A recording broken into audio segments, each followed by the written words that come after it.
చెప్పండి దగ్గర పెట్టి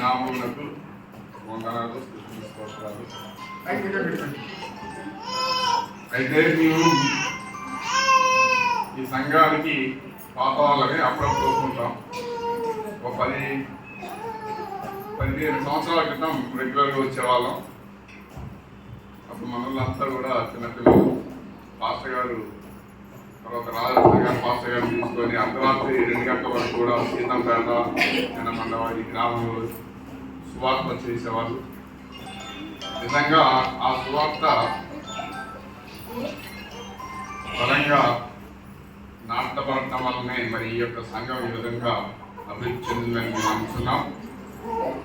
మరి పాస్టర్ గారికి ప్రత్యేక ధన్యవాదాలు తెలియజేస్తున్నాం. దగ్గర 31 సంవత్సరాల నుంచి నాకు తెలిసి కొంతమంది చిన్న వాళ్ళు పుట్టకపోయి ఉండొచ్చు కూడా.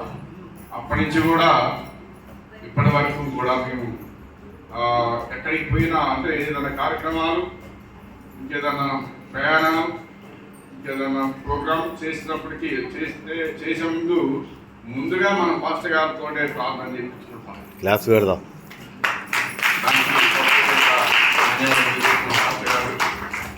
నిజంగా మరి మీరు ఈ విధంగా ఇక్కడ ఈ ప్రాంతంలో వాడబడటం, ఈ ప్రాంత వాసులకు మీరు ఇచ్చినటువంటి మీరు వారికి బహుమానంగా ఇచ్చారని మేము నమ్ముతున్నాం. మరి ఇద్దరు కొడుకులు వాళ్ళ సేవ బిడ్డ వాళ్ళ యొక్క సేవలు ఈ యొక్క కార్యక్రమాలు ఇవన్నీ కూడా ఇక్కడ జరుగుతున్నాయి. మరి మేము ఎప్పటికీ కూడా మాకు నెలకోసారి 2 నెలలకోసారి వీళ్ళ చిన్నప్పటికి మాకు ఎప్పుడు కూడా మా ఇంటికి వచ్చి రోజు అంటే పిలిచినప్పుడల్లా గంటన్నర ప్రార్థన చేసి వెళ్తుంటారు.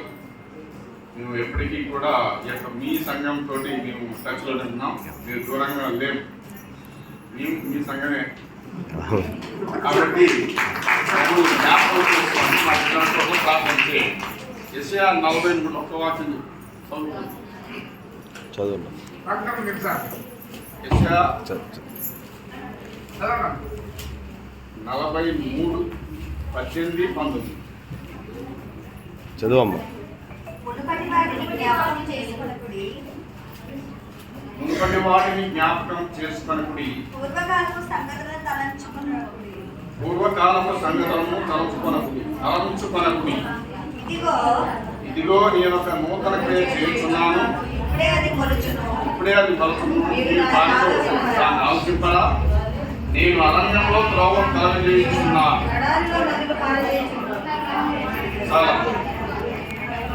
ఏనండి మాట్లాడదు. పూర్వకాలపు సంఘటనలు తలంచుకొనుడి. దాదాపు చెప్పి ఉంటుంది. ఇదిగో నేను ఒక నూతన క్రియ చేస్తున్నాను, ఇప్పుడే అది పలుచును. మీరు దాన్ని ఆలోచింపరా? నేను అరణ్యంలో త్రోవ కలుగజేస్తున్నాను, ఎడారిలో నదులను పారవేస్తున్నాను.